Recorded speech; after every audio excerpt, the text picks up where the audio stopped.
Friends, Radhe Radhe. Welcome back to our channel that is Gyani Politics. आज हम discuss करेंगे anti defection law के बारे में। तो बेसिकली जो हमारा 52nd अमेंडमेंट एक्ट है 1984 का जो प्रोवाइड करता है कुछ certain criteria for the disqualification of the members of parliament और state legislative on the ground of defection. Defection मतलब करता है भंग, किसी भी पॉलिटिकल पार्टी को करना, किसी भी फॉर्म में करना। इस पर्पस के लिए बेसिकली 4 आर्टिकल्स जो कॉन्स्टिट्यूशन के थे उसमें चेंजमेंट किया गया और एक नया शेड्यूल ऐड किया गया कॉन्स्टिट्यूशन में, जिसे हम कहते हैं एंटी डिफेक्शन लॉ। तो बेसिकली ये डील क्या करता है उसके बारे में डिस्कस करते हैं। तो इसमें प्रोविजन ऑफ दिस एक्ट क्या है। बेसिकली जो 10 शेड्यूल है ये कंटेन करता है सारे कुछ disqualification for the members of the parliament और स्टेट लेजिस्लेचर। पहला disqualification, members of political parties are members of the political belonging to any political party become disqualified from being the member of the house। अगर कोई व्यक्ति किसी member of house का है और वो कोई और पार्टी ज्वाइन कर लेता है तो उसको डिस्क्वालीफाई कर दिया जाएगा। अब इसमें भी दो कंडीशन है। If he voluntary give up the membership of such political party, अगर वो एकदम में से बिना कोई नोटिस दिए अपनी जो मेंबरशिप है पार्टी की वो गिव अप कर देता है। सेकंड आता है इफ द वोटर्स और abstains from voting in such contrary to any direction issued by the political without obtaining prior permission to such party, such act condemned by the party within 15 days। अगर वो party से permission नहीं लेता है। Second आता है हमारा इसी में disqualification on the basis of independent members.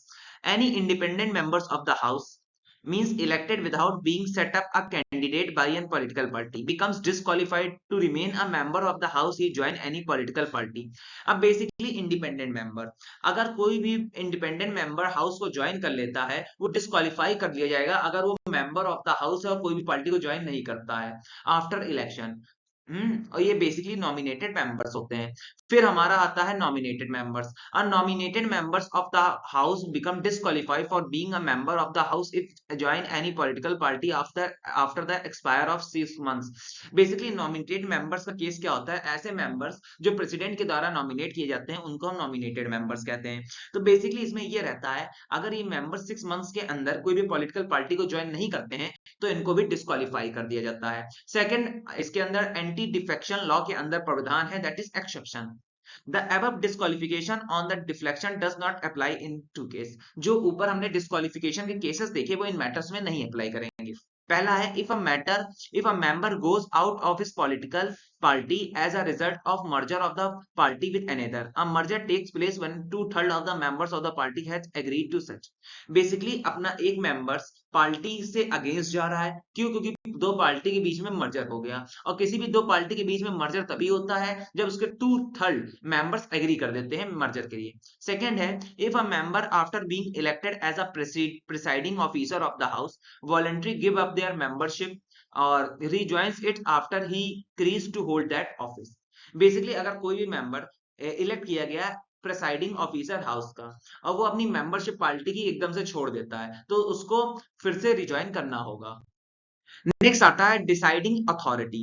Any question regarding disqualification arising out of deflection is to be decided by the presiding officer of the house. Basically किसी भी हाउस के डिस्क्वालिफिकेशन के लिए जो क्राइटेरिया तय किया गया है उसको एक बार डिस्कस करते हैं हम प्रिसाइडिंग ऑफिसर के लिए।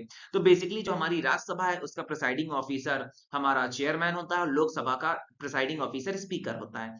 Second of all they act provide the decision of the presiding officer is final. Basically इस एक्ट के दौरान जो डिसीजन होता है प्रिसाइडिंग ऑफिसर का वो फाइनल होता है, उसमें कोई भी चेंजमेंट नहीं किया जा सकता। Fourth, rule making power. अब बेसिकली जो हमारा 10th शेड्यूल है इंडियन कॉन्स्टिट्यूशन का उसके अंदर ये पावर दी गई है प्रिसाइडिंग ऑफिसर को कि वो रूल बना सकता है। All such rule must be place before the house for 30 days. और ये सारे rule in front of the house रखे जाएंगे with in 30 days. The house इनको अप्रूव भी कर सकता है, मॉडिफाई भी कर सकता है, डिसअप्रूव भी कर सकता है। Further he may direct that any wilful contravention by any members of such rule may be dealt with in same manner of breach of privilege of house. अगर कोई व्यक्ति इन रूल्स के अगेंस्ट जाता है या इनको सपोर्ट नहीं करता है तो उसका विशेष अधिकार प्राप्त दिए हैं जिससे स्पीकर को या चेयरमैन, दोनों हाउसेस, राज्यसभा के चेयरमैन को और लोकसभा के स्पीकर को कि उस हाउस से उसको ब्रीच कर सकता है। नेक्स्ट हमारा आता है 91st अमेंडमेंट एक्ट 2003। जो हमारा एंटी डिफ्लेक्शन लॉ है उसमें 2003 में एक अमेंडमेंट एक्ट आया जिसे हम कहा 91st अमेंडमेंट एक्ट। तो ये क्या कहता है? तो फर्स्ट ऑफ ऑल अब क्या क्या रीजन थे इस एक्ट को लाने के लिए? पहला है demand made from time to time in certain quarter for strengthening and amending. अब बेसिकली बहुत लंबे समय से डिमांड आ रही थी कि हमको जो एंटी डिफेक्शन लॉ है उसको मजबूत करना है और इसमें अमेंडमेंट डालना है।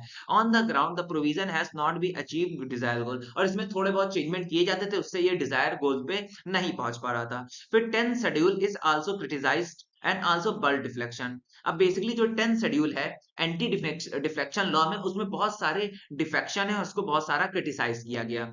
और while declaring individual defection as illegal, और इसमें ये भी बताया गया था जो इंडिविजुअल का डिफ्लेक्शन है, भंग करना है, वो पूरी तरह से इलीगल है। Second, the community on electoral reform in report 1990, the law commission of India 170 report. तो बेसिकली एक कमेटी बैठी इलेक्टोरल रिफॉर्म की, जिसके कमेटी के चेयर हेड थे दिनेश गोस्वामी। उन्होंने अपनी रिपोर्ट सबमिट की 1990 में। फिर आगे चलकर एक लॉ कमीशन आई, उन्होंने 170th रिपोर्ट में कहा reform of electoral law and national commission. अब basically working on the constitution report 2002 have laid recommend changement of the provision of 10th schedule disqualification। अब इन सारी कमेटी का ओवरऑल ये कहना था कि 2002 में ये बहुत सारी कमेटी की रिपोर्ट आई और उन्होंने कहा 10th शेड्यूल के अंदर जो हमारा डिफेक्शन लॉ है उसके अंदर बहुत सारे क्रिटिक्स है, पॉइंट्स हैं और बहुत सारे इलीगल पॉइंट्स हैं, उसको हमको चेंज करना होगा और एक एक्सेप्शन बनाना होगा, disqualification in case of splits. तो दोस्तों यही था मेरा वीडियो एंटी डिफ्लेक्शन लॉ पे। अगर आपको टॉपिक पसंद आया तो लाइक सब्सक्राइब शेयर कीजिएगा एंड जय श्री राधे दोस्तों।